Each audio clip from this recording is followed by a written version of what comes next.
Ladies and gentlemen, let's just say that I'm operating off of about 2 or 3 hours of sleep. Why, you might ask?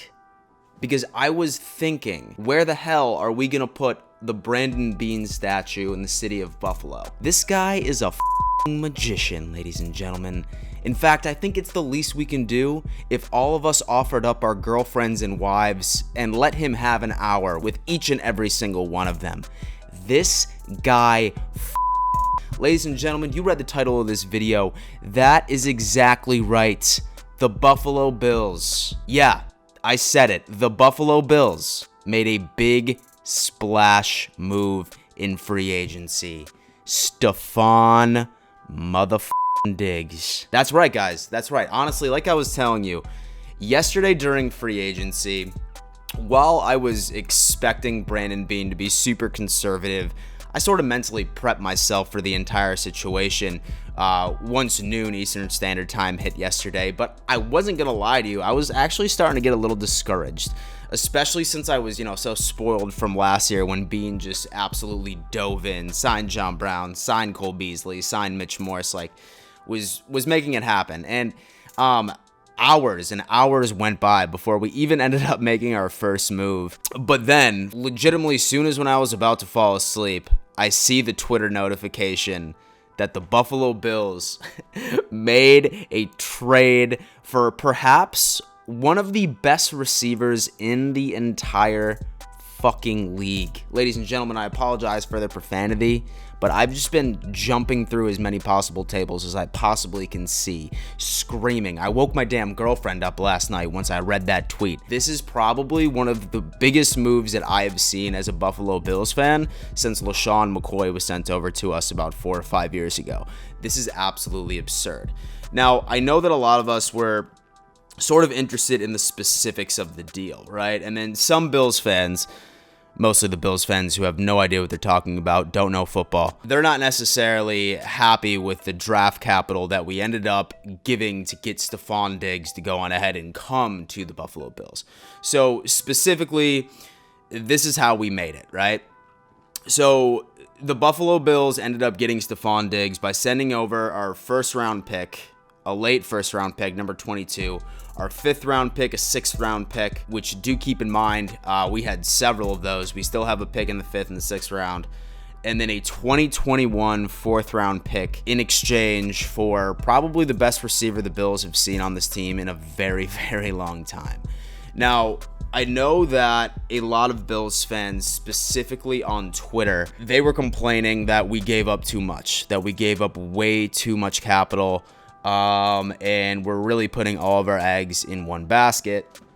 But, ladies and gentlemen, that is the furthest from the truth. The way that I look at it is this. The Buffalo Bills, we were at number 22 in the first round, mostly because, we finally had a good team that made the playoffs. There is absolutely no way in bloody hell that we would have been able to find an NFL caliber ready receiver at number 22. Unless we, somehow traded up for Jerry Jeudy or Henry Ruggs, there was no way that we were going to find the same caliber of receiver at that spot, at least right now. At least right now. Now, many people, they overvalue the draft, and the way that I like to look at it is that the draft is essentially a giant gamble, because you absolutely never know who's going to pan out and who is not going to. Somebody could easily be a first-round bust. Somebody could easily be injury-prone. Get into a terrible injury within, the first 5 seconds of training camp.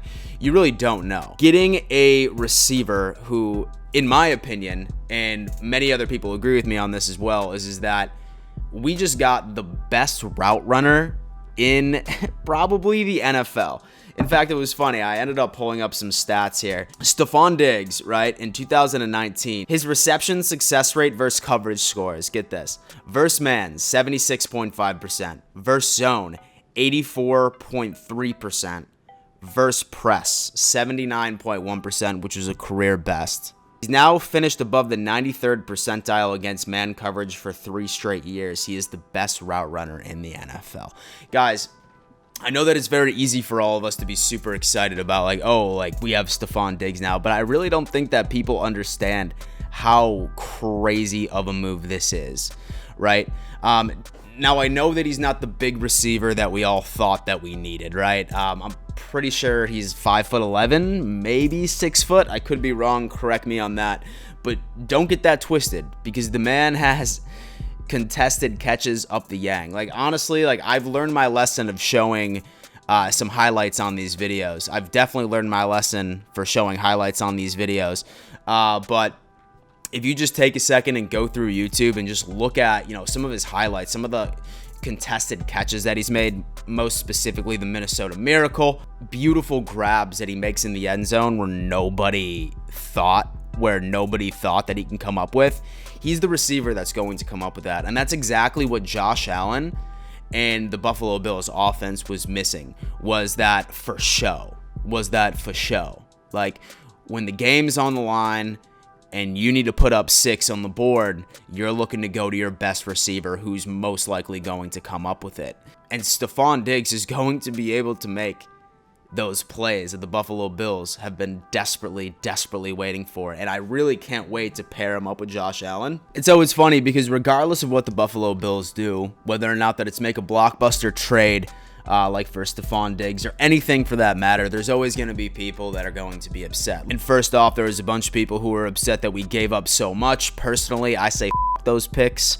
But then now we're getting to a point where a couple of people are thinking that he's not necessarily going to be a culture fit, right? We all understand that he was a little vocal. He was a little vocal during his time with the Vikings, especially since he was a little pissed off that he was being underutilized. He felt like he wasn't being the true number one receiver, especially with Adam Thielen there, and especially since the Minnesota Vikings, just for 90% of their plays, seem to just hand the ball off to Dalvin Cook. So he ended up getting a little pissed off because he's 26 years old. He has a bunch of talent, and he felt like he was being underutilized. Now, will that same drama and the divaness translate to the Buffalo Bills? Maybe, but I mean, really at the end of the day, guys, like, find me an elite wide receiver below the age of 28 that is not a diva. I'm completely fine with that, ladies and gentlemen. Sometimes you need a little personality in the locker room to really blow it off. And at the end of the day, this locker room, specifically this offense, is going to blow the top off of defenses in the NFL right now. Defenses are going to be so scared of Stefon Diggs that they're going to be putting 2 men on him probably all the damn time. Think about how John Brown and Cole Beasley are about to absolutely fucking eat during this entire process. I mean, this is just like this is going to be amazing, and our offense is finally going to be something that Buffalo Bills fans are going to enjoy to watch. It's absolutely insane. And what makes it even better is Tom Brady is not coming back to the Patriots. Tom Brady is not coming back to the Patriots. Ladies and gentlemen, this free agency period has probably been the best day of my life. The best consecutive 24 hours of my life have just recently happened during this entire free agency period. I can't get enough of it. And I mean, just as you know, the Buffalo Bills also made some more modest moves. More specifically, we got A.J. Klein, a former Carolina Panther. I mean, I'm not even surprised anymore. If you ever played for Sean McDermott with the Panthers, you're coming to the Bills. And then another Carolina Panther, Mario Addison, who, in my opinion, I'm actually very okay with this.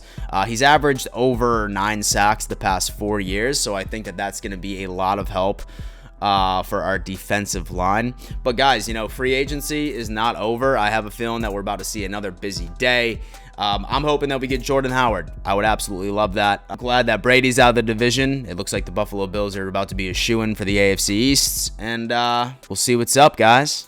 Let's raise our glasses, whether or not that it's coffee or whether or not that it's a 9 a.m. beer. Hey, I wouldn't blame you. I would be too if I didn't have to work. And let's send our gratitude to Brandon Beane, perhaps the best thing to ever happen to Buffalo sports. Because dude man's making moves, and the Buffalo Bills are about to make a fucking run, baby. Thank you for tuning in to yet another edition of the Don Mafia Report. Say that you're new here. My name is Dan Mitchell. I regularly put out NFL and Buffalo Bills videos. If that's your cup of tea, I highly recommend subscribing and liking this video, of course. Besides that, guys, have a wonderful rest of your free agency, and let's Go Buffalo.